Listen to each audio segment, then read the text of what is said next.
Hello and welcome back to my channel and welcome to this very cute cozy video. I am surrounded by laundry, but as I was putting the laundry away, as the majority of my video ideas come to me while I'm in the middle of something else because ADHD brain, so many ideas, so many tabs open at once, I thought how much you guys loved the parenting style of content that I've been putting out recently. And I thought that perhaps us having been amidst all of the big feelings at the moment with two small people, two big feelings, and how more recently with the sort of inner work that I've been doing, but also the things that I've been practicing in my parenting, I feel like I've just nailed managing tantrums. And so I thought that I would put together 5 tips on how you can better manage, avoid, stop these escalations that happen when your little one is having a meltdown. And some of these might be brand new tips for you because they are my own tips, and some of them might be tips that you've heard before. Some of them it might be tips that actually you're going, Kitty, that is so unhelpful, because you want you to stop the tantrums altogether. And the reality is, for our little ones, and this is probably tip number 1 really, is in knowing that the reason that they have these big moments, these big meltdowns, for the majority of us, is that they simply, those synapses have not joined. Those connections, those neurological connections have not been formed yet. That paired with not having the words to communicate their big feelings and or tiredness, hunger, being overstimulated, is the majority of the reasons why they have these big meltdowns and these big feelings. And it's up to us to sit with them, to let them know that they are safe and that they are okay, and to help create those boundaries for them that they can bounce off to know what sort of behavior is appropriate and what is not. And to help give them the tools for how they can better communicate, better manage those big feelings. Gosh, that feels like the end of the video there, really. But I'm going to give you my top 5 tips on how you can better manage your little one's meltdowns. Okay, so my first tip, tip number 1, a proper first tip, is that if you are having these little ones with the big feelings the same as mine, where the majority of them are triggered by transitions. So by transitions, I mean we are in the midst of a big play and we have to get into the car and go do the shopping, leave granny's house, leave the playground. Those big transitions, my kids find so difficult, as do I, to be fair. And so for us, tip number 1, the biggest game changer has been a visual timer. So I implemented this when my first was, I would say only like a year old, and with the visual timer they can see the timer moving, and I'll leave the link for my favorite one down below, and they know with the sound that happens at the end of the timer that means it's go time. So normally I'll do in a sing-song voice, okay, 5 more minutes, and that's kind of a cue to like, okay, wrap up this game. So it's not like all of a sudden that jarring, like you are being pulled and thrust away from the most fun you've had all morning. Because they know, they've got a heads up. So that little seed has been planted. And so it's not a surprise when it comes to, okay, now we've got to get ourselves ready and leave the house. So visual timer has been an absolute game changer. And if I don't want to bring my little visual timer with me, because ours mostly lives in the playroom, I will set a timer on my phone. And so they'll know that when the timer goes off, that means that it's time for us to go. It's time for us to wrap up. And Archer will even come over and like ask to turn off the timer because he knows, like, take my hand, get ready to go. So that has been an absolute game changer for us. Okay, and this one isn't so much a tip as a hack, but for me, I knew I wanted to have lots of kiddos. I knew that I wanted to really prioritize parenting, and this meant prioritizing parenting and prioritizing my kids in my home and in my space. So when we bought this house first, I was like, okay, so like, how is this going to look?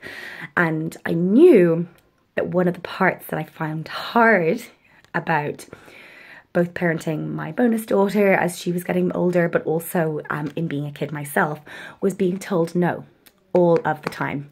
And you might be the same as me, where you feel some days you're just like telling your kids no to everything. Don't touch that, don't pick that up, be quiet. You're being too loud, you're being too messy, you're being too much. And so for me, one of the biggest changes has been editing our space so that we have room for a yes space.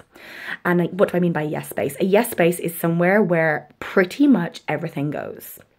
It is somewhere that is safe for your kids to play, so you don't need to be over observing them. It's a space where they can play independently and make as much mess as they like. They can take out all of the toys, they can mix them, they can run and shout and jump and throw. And it's not something where you need to constantly be telling them no, because this is the space where they can be themselves freely. And for me, knowing that that space exists, being able to nudge my children in that direction if I need time for myself, or if my kids just need to get their wiggles out, has been an absolute game changer. So if you find you're constantly saying no to your kids, create a yes space. It can be a small corner of your home. It can be a bordered off, fenced off space in your garden if you're lucky enough to have an outdoor space. And having that space for your children will change things dramatically, I promise. Okay, and so coming back to that long, like waffly intro that I gave, talking about how, you know, those synapses haven't been formed, how the neurological connections have not been made. That's all very well and good, but if as an adult, if as the parent, you are triggered by your child's behavior, that can really be where the trouble lies. Because if you have not had enough sleep, if you haven't been eating enough that day, if you are just simply touched out and overwhelmed, if your tabs are all open, if you feel like the mental load has just really gotten to you, you haven't had a bit of me time that week, or you've been struggling to do one task that you keep trying to do and it's just not possible with parenting, or it's too difficult, I would say that that is the priority. Checking in with yourself, creating space and peace and grace in yourself so that you can better hold space for your kids. So I suppose this tip would be knowing your triggers. So for me, if I've got a lot of work stuff, you know, I work while I'm parenting essentially, and luckily with the way that my brain works, that's okay for me. But for me this year in particular, outsourcing some of those ideas. So if I have things ping up in my head, instead of having this like never ending to-do list and trying to like work while my kids are with me, I can instead ping my assistant, or I can put it down in a list and address it when the kids are sleeping. I haven't found tools that mean that I can work around that. Or I will have like set work days or set work hours where all I do is focus on work. Whereas other people, it might be, you know, if I don't have breakfast or I don't have my morning coffee, I am cranky as anything. I am zero good in the parenting department. I have no parenting patience. I find it so difficult to sit still with my kids' emotions when I'm also feeling all of my own. And being aware of that, knowing what your trigger is a game changer. For me, I know that my game changers are the workload and the exercise. If I can get up and get a little bit of movement in, just enough to release a little endorphin burst and get my wiggles out, I am the best version of myself.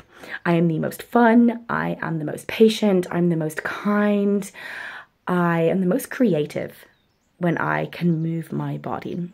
And so for me, in reducing those tantrums so that I can hold space for those big feelings, so that I can have clarity around what my kids' needs are, I need to put myself first. And that means doing those two things. Prioritizing that means that I'm a better parent. And again, this is one of those tips that might feel unhelpful, but take this as a little cue to check in with yourself. What are my triggers? When I'm having a really hard time with the meltdowns, with the parenting load, what is it that makes it feel that hard? Okay, so tip number 4 is choice. Can we offer the choice, the opportunity, the sense of empowerment and independence back to our children? for those highly spirited children, for those children who like to assert their independence and their sense of self in a room, in a space, in life, in a family. It can be really helpful or unhelpful as a parent for us to take that away from them. So, i.e., we are doing this. This is how our day is looking. This is not how we are playing. This is what we're having for breakfast. This is what you're wearing, as most of our parenting days are for so many of us. And as a child who doesn't sit well with the lack of independence, handing back the power to them a wee bit, just a wee bit, can be a game changer. It can stop those meltdowns in their tracks because it gives them back that sense of power, that sense of autonomy over themselves. And it's such a huge educational point as well. So for me, I very quickly established a rule whereby, yes, I want my kids to have decisions and be able to make decisions for themselves, for their bodies. I would always have like certain phrases. I might have a whole video on this, I think, parenting phrases that I use on the daily. And one of them is, it's your body. Only you get to decide what feels good. And so, or, you know, it's, yeah, there's like various versions of that. But essentially, if we are getting dressed in the morning, I will offer two options. And I learned this quickly because Jess, my eldest, used to go through like several dresses in a day. And I actually remember my younger sister going through the same phase. And so for me, handing back the choice was so important because she so clearly wanted to express herself and her creativity through her choice of clothing. But allowing only two choices made it clear what the options were. Opportunity for self-expression, opportunity for creativity, but also here are these boundaries that I am holding.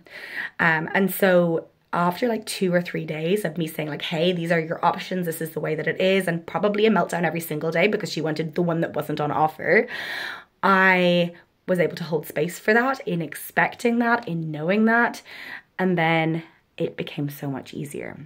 Kids love to know what's happening. So allowing your children choices of what to have for breakfast, choices of what to put in their sandwich, but only allowing 2 choices. And pursuing with that has meant that I've got kids who feel involved in the decision making. They feel involved in their family. They feel involved in their home. They trust their bodies in terms of what feels good for them. And it has made it so much easier for me to parent because we don't have that same level of meltdown because the expectation now is there. And that level of independence is there because if you're that kind of person, you probably know how that feels to have your independence taken away from you and to feel like you don't have a choice. And for me, that has been a game changer in terms of reducing the amount of meltdowns because they feel like they are a part of the decision making. I hope that makes sense. Okay, and the last one is going to be not terribly helpful for most of you, but that is to acknowledge their experience verbally. So for me, if I'm having the worst parenting day, I've got 0 patience, I haven't had that little bit of movement time, maybe my sleep is also crap, and I haven't eaten enough food that day, and I'm just like, woo, frazzled, ready for meltdown myself. You know that feeling of like, I just want to throw my kids like across the field. I'm so busy, I can't parent today. If I'm feeling that feeling, I have a phrase that I come back to when my child is having a meltdown. And it means that I can be present, hear them out so that they feel seen and heard in those big feelings, that they're not just shouting into the abyss. And that is, I hear you. I hear you. I hear you. You really wanted that banana and then you really didn't want that banana. I hear you. You really wanted to stay in Granny's for longer because you were having such a nice time. That's so hard. I hear you. You said you didn't want the crusts off your toast and Mummy cut the crusts off your toast. That wasn't what you wanted today. I hear you. And I will just say it over and over again. And sometimes it's for me more than for anything else, anyone else. But it has been a game changer because really all our kids want is to be held, to be seen, and to be heard. to be seen in those big feelings, to be heard in what they're trying to tell you. And if we as parents can create a safe place for all emotions to be heard, instead of this old-fashioned thing of like, right, that's it, you were not allowed to be sad, come on, cheer up, or like, that's enough of you now, enough tears, or like, particularly for our boys, if something is going on and they're having a big feeling, we're like, come on now, you're a big boy, you don't need to cry. And I almost encourage the tears because I think it's so important for us to have an outlet. But creating space for you to have even that little phrase that means that you are seeing them, you are verbalizing that, hey, I see that this is a really big deal and it's okay for it to be a big deal, and I'm just here. It okays every single emotion in that rainbow of emotions. We don't want to take away those big feelings that our children have. We want them to feel safe in expressing those big feelings. And that will be the difference between our kids coming back to us after their first big breakup and our kids wanting to lock themselves in their room. Make sure your little one feels heard. And I hope that some of these tips have rung home to you, some of these tips feel helpful, and maybe you get something out of today's video. I'm going to go back to my laundry, and I hope you have a beautiful day.